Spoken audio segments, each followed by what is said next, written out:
오늘은 산 위에 세운 성읍들을 불사르지 않은 이유에 대해서 한번 생각해 보도록 하겠습니다. 여리고성을 지나 아이성까지 정복한 이스라엘 백성들은 기브온이 항복한 이후에 남부 연합군과 그 잔당들을 진멸한 뒤에 지난 시간까지 대규모 북부 연합군을 소탕하였습니다.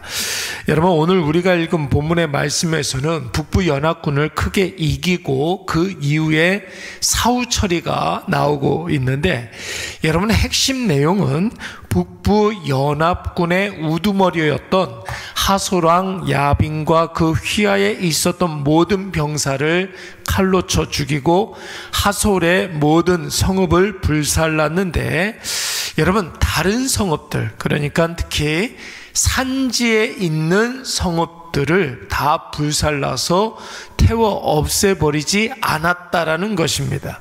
여러분, 이 부분이 우리가 좀 이해가 안 가는 부분입니다. 여리고성부터 시작해서 아이성, 그리고 남부의 모든 성읍들을 다 불살라 태워버렸는데, 여러분, 왜 이스라엘 백성들은 북부의 산지에 있는 성읍들을 다 불살르지 않았던 것일까요?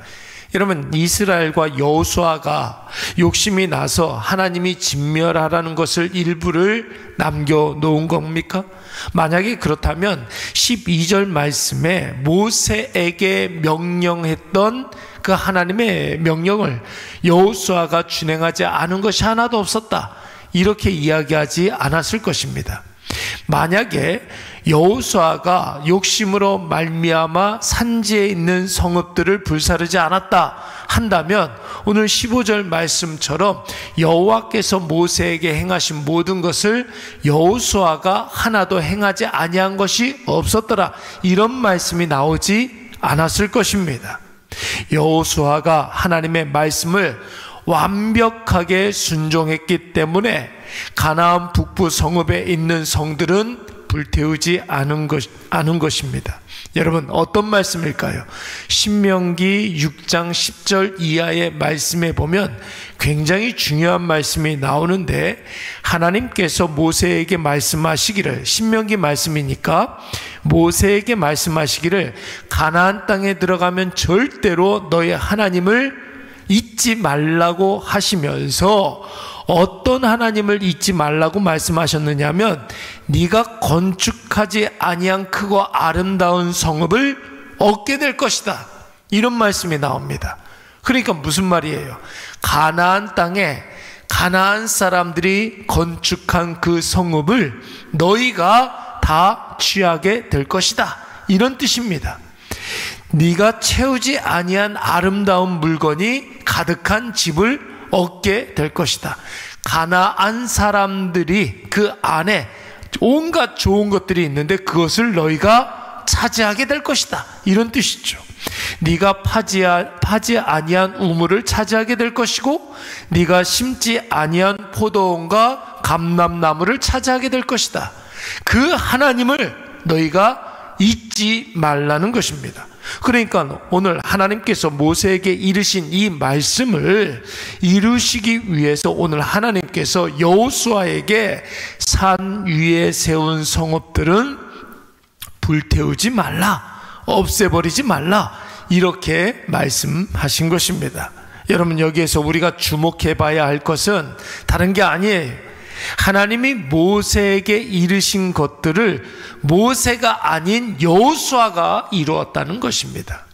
모세에게 말씀하신 바를 여호수아가 나한테 한 말은 아니니까 내가 이루지 않아도 돼, 이렇게 생각한 것이 아니라 모세에게 하신 그 말씀을 자기에게 하신 말씀으로 여기고 그 말씀을 그대로 준행하고 이루었다라는 것이에요. 여러분, 이 말씀을 조금 더 확장해서 묵상해 보면 하나님께서 모세에게 지시사항만 준 것이 아니지 않습니까? 모세에게 하나님께서 그 이스라엘 백성들을 이끌어 갈 수 있는 힘과 능력도 주셨거든요. 말씀만 주신 것이 아니라 그 말씀을 순종할 수 있는 힘과 능력도 허락해 주셨습니다. 여호수아는 모세에게 주신 그 말씀을 자기에게 주신 말씀으로 여기면서 이 말씀을 주신 하나님께서 나에게 모세에게 주셨던 그 힘과 능력과 지혜를 자기에게도 허락해 주실 것이다. 여러분, 이렇게 확신했다라는 거예요. 사랑하는 여러분, 우리는 종종 성경에 나오는 하나님의 말씀이 옛날 이스라엘 백성들에게 하신 말씀이요, 오늘날 나 자신과는 별로 상관이 없다, 이렇게 생각하는 경향이 좀 있습니다. 여러분, 그도 그럴 것이 성경이 쓰여졌던 때로부터 지금까지 수천 년이 흘렀는데 약 한 4,000년 정도의 그 기간을 두고서 성경이 쓰여졌다라고 우리가 생각을 하거든요. 그 수천 년 전 상황과 오늘날의 상황이 여러분 같을 수가 없지 않습니까? 상황이 다르다면, 처지가 다르다면 그때 하나님이 하셨던 그 말씀이 지금의 나와는 전혀 상관이 없고 하나님이 이와 유사한 말씀을 오늘을 사는 나에게 따로 하실 것이다, 뭐 우리가 이렇게 생각할 수가 있습니다. 그러나 하나님의 말씀은 과거에나 지금이나 미래에나 여전히 살아서 역사하시는 줄로 믿습니다. 전 세계 인구의 모든 상황이 다 다르다 할지라도 동일하게 똑같이 역사하심으로 말미암아 성경에 나오는 모든 드라마틱한 그 하나님의 은혜가 오늘 우리에게 똑같이 일어나게 된다는 사실을 여러분 꼭 기억하시기 바랍니다. 그래서 우리가 너무나 잘 아는 말씀이 있지 않습니까? 히브리서 13장 8절 말씀에 보면 예수 그리스도는, 여러분, 예수 그리스도는 이 땅에 말씀으로 오신 분이시잖아요.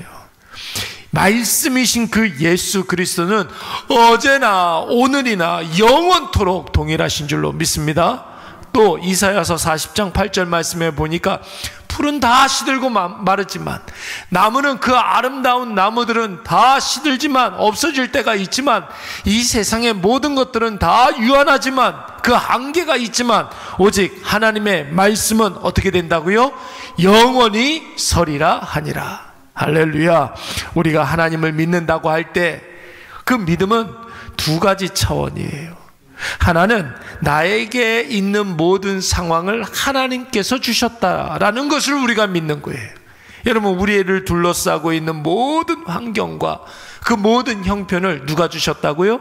하나님이 주셨다라고 생각하고 믿는 것이 여러분 우리가 하나님을 믿는 하나의 차원이고, 또 다른 차원은 무엇이냐면 이 성경 말씀이 하나님의 말씀이라고 우리가 확신하는 것. 여러분, 이것이 바로 우리의 믿음의 두 가지 차원입니다. 여러분, 성경이 쓰여진 하나님의 말씀은 1.1핵이라도 빠짐없이 다 성취될 줄로 믿습니다. 그 말씀이 오늘도 살아 역사하심으로 오늘 나의 삶에 말씀이 약속하신 것이 성취된다라는 그 확신이 오늘 이 아침에 우리 가운데 있어야 할 줄로 믿습니다. 하나님은 이 믿음이 있는 사람들에게 그 주신 사명 감당할 수 있도록 힘과 능력을 허락해 주시는 줄로 믿습니다.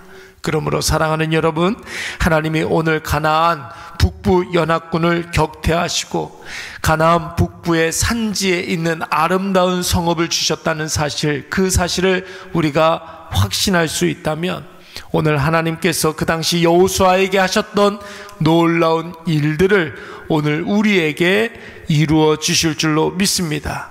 여러분, 이때 선행되어야 할 것이 무엇입니까? 여호수아가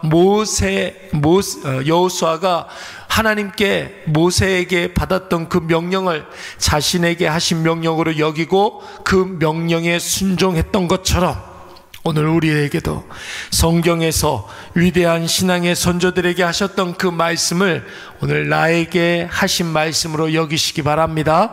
그 말씀을 확신하며 그 하나님의 뜻대로 하나님이 하고자 하시는 그 일들을 우리가 준행할 때 여호수아 그 산지의 성읍을 차지한 것 같이 우리가 건축하지 않은 크고 아름다운 성읍을 여러분 우리도 차지하게 될 줄로 믿습니다.